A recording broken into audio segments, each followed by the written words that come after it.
آج ہمارے ساتھ موجود ہیں پاکستان کے ایک بہت بڑے زیرک دانشور ڈاکٹر شاہ محمد مری صاحب۔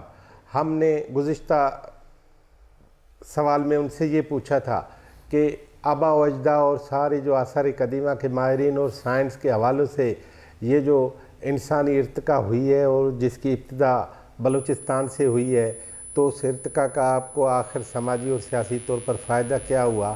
تو ہم ڈاکٹر صاحب سے ایک ہی سوال پوچھنا چاہتے ہیں کہ بلوچستان کی آج کی سماجی صورتحال کس طرح کی ہے اور وہ کہاں جا رہا ہے؟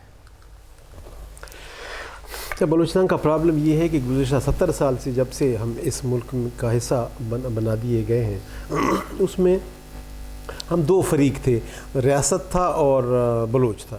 یہ کبھی دوستانہ تعلقات میں کم رہے ہیں، لیکن یہ ہے کہ ہاسٹیلیٹی زیادہ رہی ہے، تو تیسرا فریق درمیان میں نہیں تھا۔ یہ دو فریق تھے، اور ایک فریق بہت زیادہ زوراور تھا اور دوسرا فریق کمزور تھا۔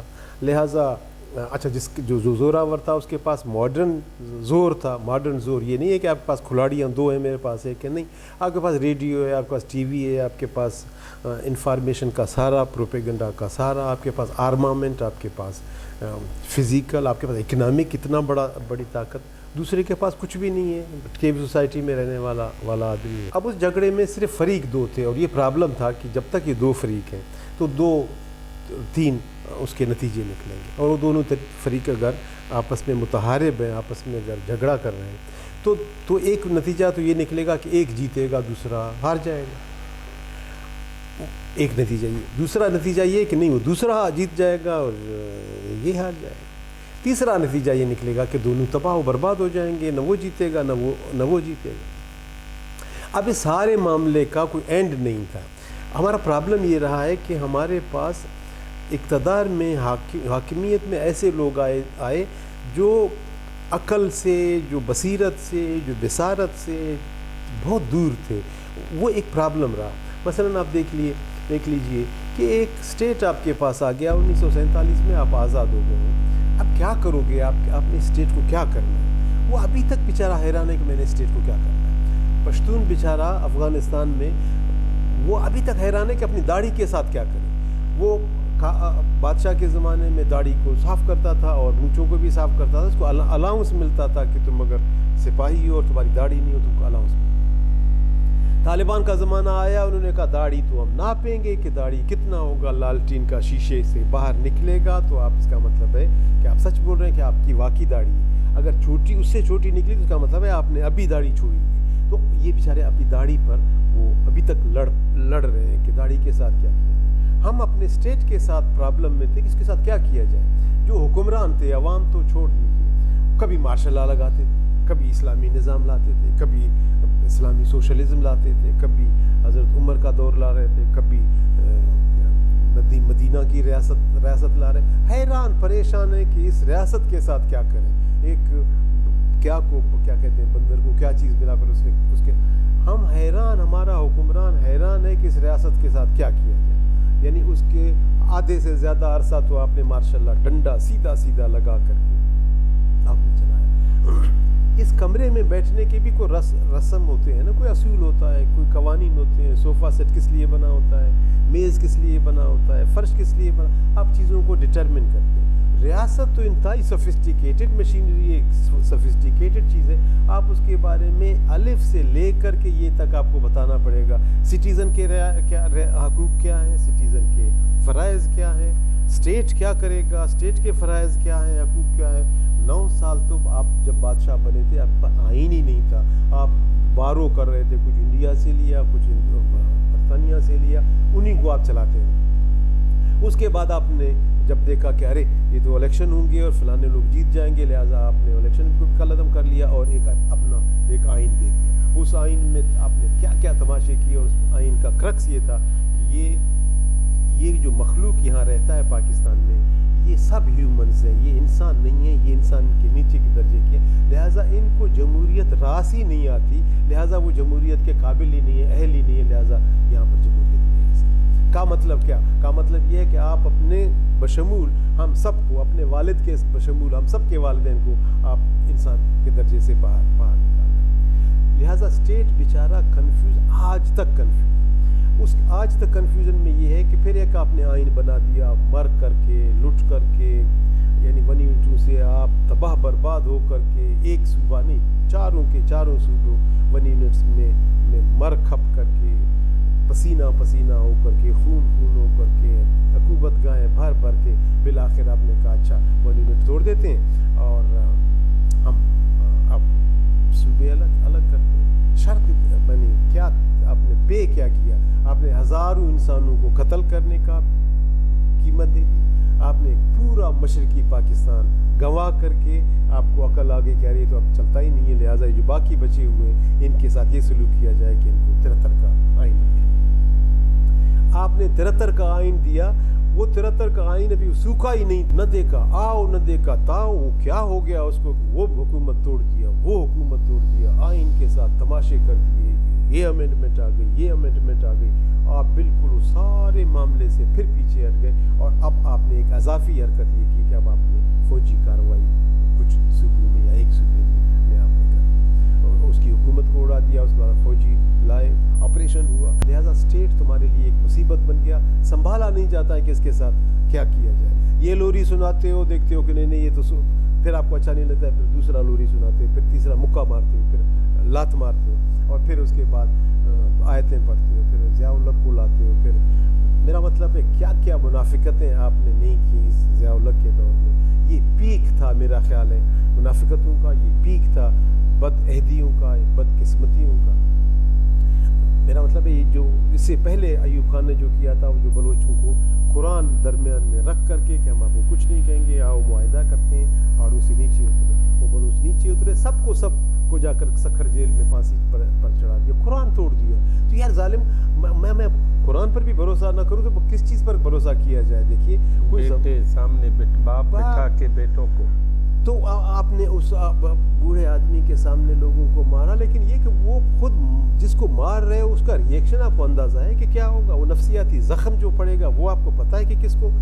وہ جو بوڑھا آدمی جس کی آپ بات کر رہے ہیں وہ لاش وصول کرنے والے ابھی تک زندہ تھے، ان کے انٹرویو موجود ہیں، ان کی تحریریں موجود ہیں. وہ کہتے ہیں اس کے 7 بچے پھانسی پر چڑھے ہوئے ہیں اور وہ پیچھے سے آ رہا ہے، لاشیں لوگ لے جا رہے ہیں گیٹ تک. کہتے ہیں وہ بوڑھا آدمی ایک دفعہ اس کا سر کو جھٹکا ہوا، ورنہ وہ ایسے سیدھا.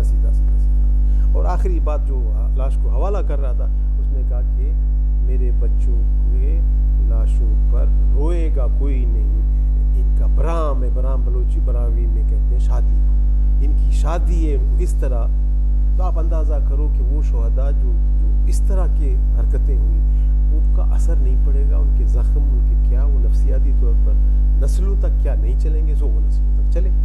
ضیاء الحق آ گیا، چلو ہو گیا، جو کچھ بھی کر لیا اس نے، ہمیں چھڑوا دیا. اس کو بھٹو کے ساتھ دشمنی تھی، بھٹو کو اٹھا کر کے اس نے پھانسی لگا دیا. جو مزید ناجائز بات ہے، وہ کس بات پر پھانسی دیا؟ وہ آرٹیفیشل آپ نے بہانہ بنا دیا. جیسے ابھی رانا ثناء اللہ پر ہیروئن کا کیس بنا دیا، اسی طرح کا کیس بنا کر کے ناجائز طور پر اس پر جائز گناہ اتنے تھے کہ وہ قیامت میں خدا کرے تو کرے ہم لوگوں نے معاف کر دیا. لیکن اسی پر سزا کوئی دیتا تو دیتا، کس چیز پر سزا دی؟ ایک دوسری بات یہ کہ سزا دے کون رہا ہے؟ بھئی سزا تو وہ دے جو افیکٹڈ ہے، جو افیکٹڈ پارٹی ہے وہ سزا دے. آپ درمیان میں تو آپ تو خود غاصب ہو، آپ تو تخت غیر جمہوری طور پر آپ نے حاصل، تو آپ پھانسی جو دے رہے ہو آپ تو خود اس قابل ہی نہیں ہو، انلیجیٹم، آپ تو جائز ہی نہیں ہو پھانسی دینے. چلو وہ آپ نے پھانسی دی. اس کے بعد مجھے چھوڑیں، بلوچ بیچارہ آپ نے تقدیر دیکھیں، اس کا دیکھیں ملک کے ساتھ آپ نے کیا کیا، یعنی ریاست کے ساتھ آپ نے کیا کیا. 2 سال چلایا، 3 سال چلایا، جھوٹ پر چلایا، قرض مکاؤ، ملک سنوارو، یہ کرو وہ کرو، اور اس کے بعد پھر آپ نے حوالے کر دیا ایک اور فوجی جنرل. میرا مطلب ہے یہ ایسا ہو سکتا تھا کہ بھئی نواز شریف سے آپ کی نہیں بن رہی ہے، چلو اٹھا کر کے اس کو جیل میں ڈال دو، اور اس کے بعد دوبارہ آزاد کر لو اس کو، اور دوبارہ الیکشن کوئی کر کے اور دوبارہ ایک دن. آپ نے ایک 90 دن کے لیے جو بھی آدمی آیا وہ کھینچ کر کے لے گیا، نہ اس کا عہد ہے. اور وہ 90 دن کے لیے جب ضیاء الحق آیا تھا تو قرآن شریفیں پڑھ کر کے، آیتیں پڑھ کر کے، اور بتیسیاں دکھا کر کے، اور منافقتیں کر کے وہ آدمی یقین دلاتا رہا کہ میں 90 دن کے لیے آیا ہوں. وہ ہم نے دیکھا پھر 90 دن کتنا ہو گیا. یہ مشرف اسی طرح آیا تھا اور پھر کتنا کھینچا اس نے. اور اور پھر یہ کیا جرائم کر گیا؟ میرا مطلب ہے آپ حد ہوتی ہے کسی چیز کی. ایک بوڑھا آدمی اکبر بگٹی کیا ہے وہ کسی کو پتہ ہو یا نہ ہو، مشرف کو اور ایجنسیوں کو پتہ تھا کہ یہ آدمی 6 مہینے کے بعد ادروائز مر رہا ہے. اتنی بڑی بیماری تھی ان کو کہ وہ کھڑا نہیں ہو سکتا تھا. آخر میں تو آپ نے جب بھی تصویریں دیکھی ایک پاؤں لمبا کر کے بیٹھا ہوتا تھا، وہ پاؤں اتنا سوج گیا ہوا تھا. وہ اس میں آپ نے یعنی اتنی بھی انسانیت نہیں ہے کہ یار اس کو گاؤں اٹھا کر کے جیل میں ڈال دو، اب کیا ہے اس کو مارنا ہے، خود مر جائے گا.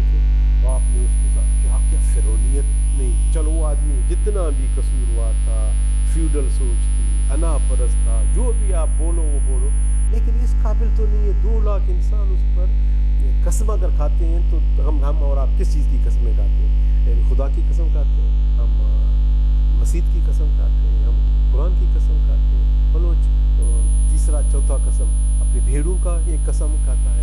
ایک قسم وہ سرزمین کا مٹی اٹھا کر سر پر رکھ کر کے اور بیان دیتا ہے کہ میں اس مٹی کی قسم کھا کر کے میں یہ دوں گا. یا پھر وہ بولتا ہے اچھا جتنے بھی لوگ یہاں بیٹھے ہیں ان کی سروں کی قسم میں نے میرا یہ بیان ہے. اور یا پھر آخری بات وہی کرے گا مجھے سردار کے سر کی قسم ہے، میں نے ایسا نہیں. اس سردار کو آپ مار رہے ہو، آپ کا کیا خیال ہے کہ یہ ایسے قسم ہو جائے گا؟ پاگل تو نہیں. تو آپ پاگل بن گئے.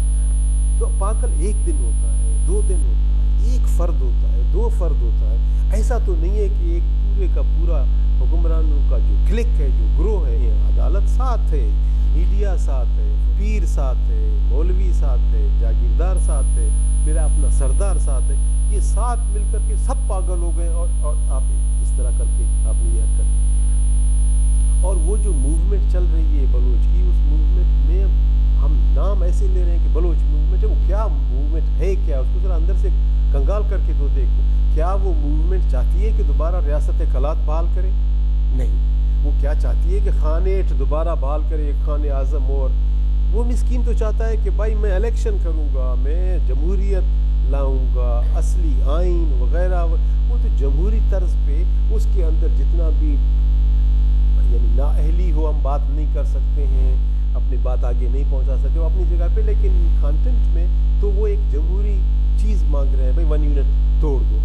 اس 1 یونٹ پہ ایک آدمی سے آپ نے نوٹ نکالا، اس پر ایک مہر لگایا 1 یونٹ توڑ دو، اور اس بزنجو کو آپ نے 14 سال جیل لگایا. اب اس بزنجو کا 14 سال اور تمہارا 1400 سال کا ہسٹری اگر ہو جائے، 1800 سال کا ہسٹری بھی ہو جائے، میں تو اپنا 14 سال نہیں دوں گا کہ وہ آدمی میرا اتنا پاک اور اتنا اچھا آدمی. سو یہ بلوچ کے ساتھ اس دور میں ہوا. جو بڑا تبدیلی آ گئی اس تمام باتوں کے کہنے کے بعد، وہ یہ ہے کہ آپ کو اکنامک عللے تللے اخراجات، فضول خرچیاں کر کے آپ زمین پر معیشت بیٹھ گئی. لہٰذا اور عرب سے جتنا بھی آپ مانگ سکتے تھے اللہ کے نام سے، رسول کے نام سے، خیرات وغیرہ، معاہدے جو بھی آپ نے کیا، امریکہ نے آپ کو جو استعمال کیا، سینٹو بنوایا، سیٹو بنوایا، کہاں استعمال نہیں کیا. سوویت یونین کے خلاف استعمال کیا آپ کو افغانستان کے ساتھ استعمال کیا. جہاں کوئی اچھی چیز موجود تھی وہاں آپ کو استعمال کر کے اس اچھی چیز کا بیڑا غرق کر لیا. وہ سب چیز دیکھ کر کے اب آپ کے پاس پیسہ کچھ نہیں. لہٰذا چین ایک بہت بڑا تجارتی آدمی ذہنیت کے ساتھ وہ درمیان میں پوچھ پڑا کہ میں آؤں گا اور آ کر کے انویسٹمنٹ کروں گا اور کیا کروں گا. آپ نے سی پیک کے نام سے ایک معاہدہ کر لیا اور کیا کریں. آپ کو اندازہ ہی نہیں ہے کہ آپ کیا کر رہے ہو. چین کو بھی اندازہ نہیں ہے کہ وہ کیا کر رہا ہے. بلوچ کو اندازہ ہے، یعنی مجھے اندازہ ہے کہ آپ سی پیک میں مجھے ٹکا بھی نہیں دو گے.